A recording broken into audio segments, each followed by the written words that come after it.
આજની ચિંતન શિબિરમાં મોટી સંખ્યામાં અહીંયા ઉપસ્થિત વડીલો, બુજુર્ગો, મુખીઓ, યુવાનો અને માતા બહેનો બધાને મારા જોહાર નમન કરું છું, જોહાર પ્રણામ કરું છું.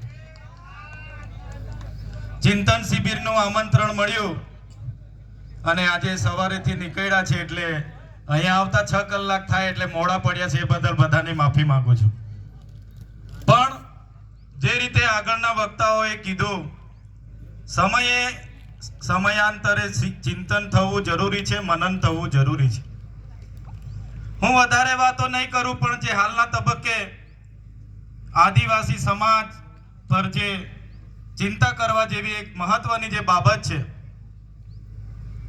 કે કેન્દ્ર સરકારે જે રીતે એક દેશ એક ચૂંટણી અને એક દેશ એક કાનૂન એના માટે જે યુસીસી સમાન સિવિલ કોડ લાવવાની જે વાત કરી રહી છે, જે આપણા માટે ખૂબ જ ચિંતાનો વિષય છે. યુનિફોર્મ સિવિલ કોડ જેને 23/11/1948 ના રોજ બંધારણ સભામાં પણ એ મુદ્દો ચર્ચામાં લેવામાં આવ્યો. ત્યારેની કલમ 35 જેને આજે આપણે 44 કહીએ છીએ, એની બંધારણ સભામાં પણ બંધારણ સભાના વિદ્વાનોએ તંદુરસ્ત ચર્ચા કરી અને ત્યારે પણ નક્કી કરવામાં આવ્યું કે હાલના તબક્કે કોઈ પણ સંજોગોમાં દેશમાં સિવિલ સમાન કોડ લાગુ કરવાની કોઈ જરૂર નથી. સમાજમાં એકતા નથી, સમાજ સમાનતાની ધારામાં નથી, આબડછેટમાં પીસાયેલો છે, ધર્મમાં પીસાયેલો છે, સંપ્રદાયમાં પડેલો છે, સંગઠનોમાં વહેંચાયેલો છે, પોતપોતાની વ્યક્તિગત નીતિઓ, રીતિઓ, નિયમો છે અને એને ધ્યાને રાખીને ત્યારે પણ બંધારણ જ્યારે બન્યું એ બંધારણ સભામાં પણ સમાન સિવિલ કોડનો સમાવેશ કરવામાં આવ્યો નથી. ત્યારે સાથીઓ, જ્યારે ભારતીય જનતા પાર્ટીના અગ્રણી લાલકૃષ્ણ અડવાણીની અધ્યક્ષતામાં 80 ના દાયકામાં, 90 ના દાયકામાં અને 2004 સુધીના સમયગાળામાં જેટલી પણ લોકસભાની ચૂંટણીઓ લડવાની થઈ, તમામ ચૂંટણીઓના ઢંઢેરામાં માત્ર 3 જ મુદ્દામાં આ પાર્ટી ચૂંટણી લડતી આવી. એમણે કીધું, અમારી સરકારો બને એટલે અમે કાશ્મીરમાંથી 370 હટાવીશું, અયોધ્યામાં રામ મંદિર બનાવીશું અને દેશમાં એક કાનૂન સમાન સિવિલ કોડ અમે લાગુ કરીશું. એમણે રામ મંદિર બનાવી દીધું, 370 હટાવી દીધી. હવે દેશમાં સમાન સિવિલ કોડ લાગુ કરવાની હિલચાલ ચાલે છે. તમે વિચાર કરો, આ દેશ પર જ્યારે આદિવાસીઓના સરદારો, કબીલાઓ હતા, ત્યારબાદ રજવાડાઓ આવ્યા, મુગલો 500 વર્ષ આવ્યા, 175 વર્ષ અંગ્રેજોએ શાસન કર્યું, છતાંય આદિવાસીઓની પોતાની જીવનશૈલી સાથે જોડાયેલી નીતિ નિયમોમાં ક્યારે એમણે દખલ અંદાજી નથી કરી. ત્યારે પણ આદિવાસીઓના હક અધિકારો પર કોઈએ ટચ પણ નથી કર્યા. પણ આજની સરકારોએ બંધારણના સિદ્ધાંતો, મૂલ્યોની વિરુદ્ધમાં જઈને, મતદાતાઓની લોકમતની વિરુદ્ધમાં જઈને, સંમતિની વિરુદ્ધમાં જઈને આજે ઝારખંડની રાહે ગુજરાતમાં યુસીસી લાગુ કરવા માટેની એક કમિટી બનાવવામાં આવી છે અને એ કમિટી આદિવાસી જિલ્લાઓમાં જઈને આદિવાસી આગેવાનોના, ધર્મગુરુ, સંપ્રદાયના વડાઓના અને રાજકીય નેતાઓના તમામ લોકોના મંતવ્ય લેવામાં આવે છે. 28 તારીખે અમારા નરા એક કમિટી આવી, ત્યારે સમય સંજોગોમાં હું પણ ત્યાં હાજર હતો.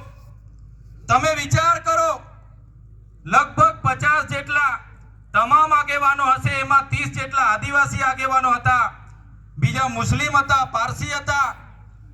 મારા સિવાય તમામ આદિવાસી આગેવાનોએ તો કીધું કે યુસીસી લાગુ થવી જોઈએ અને મારી બાજુમાં બેઠેલા ભારતીય જનતા પાર્ટીના પદાધિકારીઓ, આરએસએસના પદાધિકારીઓ અને કેટલાક આદિવાસી સમાજના ધર્મના રખેવાળાઓએ તો એવી માંગ કરી, એમણે કમિટીને કીધું કે યુસીસીમાં આદિવાસીઓનો સમાવેશ કરો, અમે માંગ કરીએ છીએ આદિવાસીઓ પર યુસીસી લાગુ થાય. ત્યારે તો હદ થઈ ગઈ. શરમજનક બાબત છે કે જે આદિવાસી સમાજના લોકો કે આવી વાત કરતા હોય કે અમારે આદિવાસીઓ પર પણ યુસીસી લાગુ થવી જોઈએ. સાથીઓ, આ પરિસ્થિતિ આપણી વચ્ચે છે ત્યારે મેં ત્યાં હાજર રહીને એક કમિટીને કીધું કે ભાઈ, કમિટી જે બની એમાં કેટલા આદિવાસી, કેટલા માઇનોરિટી છે, કેટલા ઓબીસી છે ને કેટલા દલિત છે? એક પણ નહીં. તો મેં કીધું તમે સમાનતાની વાત કરો છો અને ગુજરાતમાં કમિટી બની એમાં તો કોઈ દલિત નથી, આદિવાસી નથી, માઇનોરિટી નથી, ઓબીસી નથી. અહીંયા સમાનતાની વાત ખતમ થઈ જાય છે. એમને મેં ફરી કીધું કે યુસીસી લાગુ કરવાની સત્તા માત્ર ને માત્ર સંસદના બે ગૃહોને છે, લોકસભા અને રાજ્યસભાને. રાજ્ય સરકારોને કોણે સત્તા આપી યુસીસી લાગુ કરવાની? તમારી કમિટી ગેરબંધારણીય છે અને અમે યુસીસી નો વિરોધ કરીએ છીએ. મારા અહીંયા મુખીઓ બેઠા છે, વડીલો બેઠા છે, ઘણા પદાધિકારીઓ, રિટાયર અધિકારીઓ, મારી માતા બહેનો ખૂબ સારી રીતે જાણે છે. આદિવાસી સમાજના પેઢી દર પેઢીના આદિ અનાદિકાળથી પોતાની પરંપરાઓ છે, રૂઢિઓ છે, નીતિ છે, નિયમો છે. આ એ સમાજ છે જે વિધવાને પણ પુનઃ લગ્ન કરવાની પરમિશન આપે છે, વિધુરને પણ પુનઃ લગ્ન કરવાની પરવાનગી. એ સમાજ છે બે પુખ્ત વયના દીકરા દીકરી, છોકરીને છોકરો ગામમાંથી નાહી જાય, એને ગામમાં વડીલના પંચ બેસે, ગામનો મુખી એમને પૂછે, બેટા તમે રાજી ખુશીથી લગ્ન? તો હા કહે, એને ગામમાં જ પતિ પત્નીનો દરજ્જો આપી દેવામાં આવે છે, એ બાળકો પણ ધારણ કરી શકે છે. એ આપણો આદિવાસી સમાજ છે. એવી રીતને કોઈને મેળ મેળાપ નથી આવતો. કોઈનો કોઈ પતિ હોય, પીવા વાળો હોય, રાતે આવીને બેનને મારપીટ કરે તો બેન કહે મારે આની હાથે જીવન નથી ગાળવું, મને છૂટું આપી દો.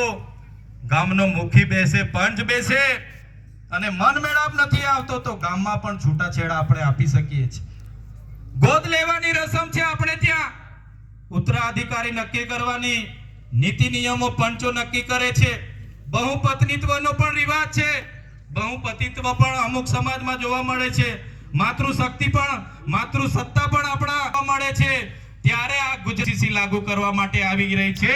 ત્યારે મારા તમામ વડીલોને હું વિનંતી કરું છું, ગુજરાતમાં જો યુસીસી લાગુ કરવામાં આવે તે દિવસે આપણે રોડથી ઉતરીને ગુજરાતના પાટનગર સુધી જવા માટે તૈયાર થઈ જવું પડશે.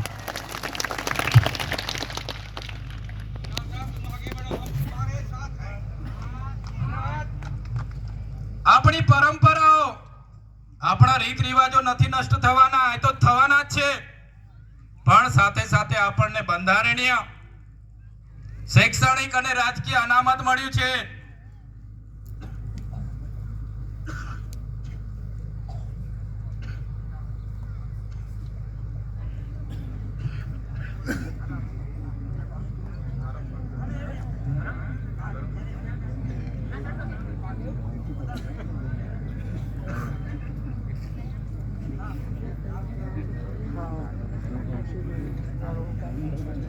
આપણે માત્ર રૂઢિઓ અને પરંપરાઓ નષ્ટ નથી થવાની, પણ સાથે સાથે જે આપણને બંધારણીય, શૈક્ષણિક અને રાજકીય અનામત મળ્યું છે, યુસીસી લાગુ થવાથી એ પણ ખતમ થવાનું છે.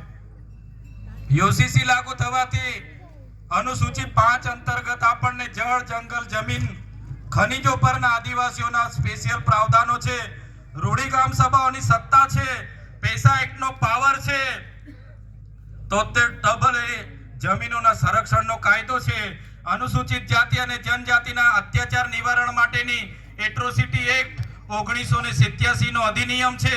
તમામ બાબતો નષ્ટ થઈ જવાની છે. ત્યારે સાથીઓ, આ ગુજરાત સરકાર બંધારણના વિરોધમાં જઈને પોતાના રીતે કમિટી બનાવીને આજે જિલ્લાએ ફરીને પોતાના આરએસએસ ના પદાધિકારીઓ, ભાજપના પદાધિકારીઓ ના જોરે બહુમતી સાબિત કરે છે જિલ્લાઓમાં, અને એવો ઠરાવ કરે છે કે આદિવાસીઓ પણ આ યુસીસી નો સમર્થન કરે છે, આદિવાસીઓ પણ યુસીસી લાગુ કરવાની માંગ કરે છે. ત્યારે મારા તમામ વડીલો, તમામ યુવાનોને જાગવું પડશે. જો આપણે મજબૂતાઈથી રજૂઆત નહીં, જો આપણે મજબૂતાઈથી લડવા નહીં ઉતરીશું તો લખી રાખજો, આવનારા 2 મહિનામાં યુસીસી સમગ્ર ગુજરાતમાં લાગુ થઈ જશે. એની સામે આપણે લડવું પડશે. આપણા બા માટે, આપણા જે સંવિધાનના પ્રાવધાનો છે એના માટે આપણા બાપ દાદાઓએ પેઢી દર પેઢી આદિ અનાદિકાળથી સાચવેલી આપણી નીતિ નિયમો રૂઢિઓ સાચવવા માટે આ યુસીસી ની પણ આપણે વિરોધ કરવો પડશે. એના માટે આવનારા દિવસોમાં પણ આ વિસ્તારોમાં મારા આયોજક મિત્રોને વિનંતી કરું છું, શિબિરોનું આયોજન કરો, બધાને એક કરવાનું કામ કરો. બીજી વાત કરું મારા સાથી મિત્રો, હું વિધાનસભામાં જ્યારે આ બજેટ સત્રમાં પહેલી વાર ગયો ત્યારે રાજ્યપાલે સંબોધન કર્યું. સરકારે જેટલી લખીને એમણે આપી એટલા આખા ગુજરાતની વાહવાહી એમણે કરી. એમણે કીધું આદિવાસીઓનો અમે આમ કરી દીધું, તેમ કરી દીધું, આદિવાસીઓ પાયલોટ બની ગયા, આદિવાસીઓ ડોક્ટર બની ગયા, આમ બની ગયા, તેમ બની ગયા, આદિવાસીઓને એમના અધિકારો મળી ગયા, અમે જનજાતિ દિવસ ઉજવતા થઈ ગયા. ત્યારે મેં રાજ્યપાલના સંબોધનમાં પહેલી વાર વિધાનસભાના ગૃહમાં જો કોઈ આદિવાસી ધારાસભ્યએ માંગ કરી હોય ભીલ પ્રદેશની, મને ગર્વ સાથે કહેતા આનંદ થાય છે. ગૃહમાં ભીલ પ્રદેશની આ વખતે આપણે માંગ કરી છે. આપણા ગૃહમાં કીધું જો આદિવાસીઓનો વિકાસ આ સરકારો નહીં કરવા માંગતી હોય તો અમને અલગ ભીલ પ્રદેશ આદિવાસીઓની માંગ છે, અમારો અધિકાર છે, અમને આપી દો. અમે અલગ ભીલ પ્રદેશ બનાવીને આદિવાસીઓનો વિકાસ કરીશું. એવી રીતે મુખ્યમંત્રીના સંબોધનમાં એમણે નર્મદા પરિયોજના, કડાણા પરિયોજના, પોળો યોજના, પાનમ યોજના, કડાણા યોજના, યુકાઈ યોજના, મોટી મોટી અહીંયા નેશનલ હાઈવે ની વાત કરી, કોરિડોર ની વાત કરી, ઝાલોદ એરપોર્ટ ની વાત કરી. ત્યારે પણ મેં મુખ્યમંત્રીને કીધું તું ગૃહની સમક્ષ અમને નર્મદાનું પાણી, અમને કડાણાનું પાણી, અમને ઉકાઈનું પાણી અને એના વિસ્થાપિતોને ન્યાય નથી આપવા માંગતા. અમારા જાતિના દાખલા તમે ખોટા આદિવાસીઓને આપો છો. અમારા લોકોની જમીનો નેશનલ હાઈવેમાં, નહેરોમાં, પ્રોજેક્ટોમાં અને એમાં સંપાદન કરવાની વાત કરો છો. ત્યારે અમે હવે તમારી સાથે લડેંગે જીતેંગે, જિંદાબાદ મુર્દાબાદ આવેદન નિવેદન કરવા માટે તૈયાર નથી. મુખ્યમંત્રી શ્રી, અમને આદિવાસીઓનો અમારો અલગ ભીલ પ્રદેશ આપી દો, અમે અમારા આદિવાસીઓનો વિકાસ કરી લઈશું. ત્યારે સાથીઓ, આવનારા દિવસોમાં આપણે ક્યાં સુધી આ લોકો પર ભિક્ષા માંગતા રહીશું કે ભાઈ શિક્ષકો મૂકી આપો, શાળાઓ બનાવી આપો, આંગણવાડી બનાવી આપો? કોઈ કશું કરવાનું નથી. જે રીતે પ્રવીણ દાદાએ કીધું, આપણા આદિવાસીના કેબિનેટ મિનિસ્ટર બની જશે, રાષ્ટ્રપતિ બની જશે, પણ જ્યાં સુધી એમના હાથમાં પાવર નથી ત્યાં સુધી કોઈનો વિકાસ નહીં થાય. એક નાનો દાખલો આપીને મારી વાણીને વિરામ આપીશ. આપણા આદિવાસીના કેબિનેટ મંત્રી આપણા સમાજમાંથી આવે છે. પોતા પર આદિજાતિ અને શિક્ષણનું વિભાગ આટલું મોટું કાર્યભાર પોતાના હાથમાં છે. ગત નાણાકીય વર્ષ 2024-25માં આદિજાતિના વિકાસ માટે 4373 કરોડનું બજેટની જોગવાઈ કરવામાં આવી. આપણા મંત્રી હોવા છતાં એમણે 4373 કરોડમાંથી માત્ર ને માત્ર 2879 કરોડ રૂપિયા જ ફાળવ્યા. એમાંથી પણ 902 કરોડ રૂપિયા વણ વપરાયેલા પાછા જમા કરી દીધા. કહેવાનો મતલબ 1495 કરોડ તો ફાળવવાના બાકી હતા અને બીજા 902 કરોડ પાછા પરત ગયા. 4373 કરોડમાં 2400 કરોડ આપણા કેબિનેટ મંત્રીએ વન વપરાયેલા રિટર્ન કરી દીધા. આ આપણા ચૂંટાયેલા પ્રતિનિધિઓની પરિસ્થિતિ છે.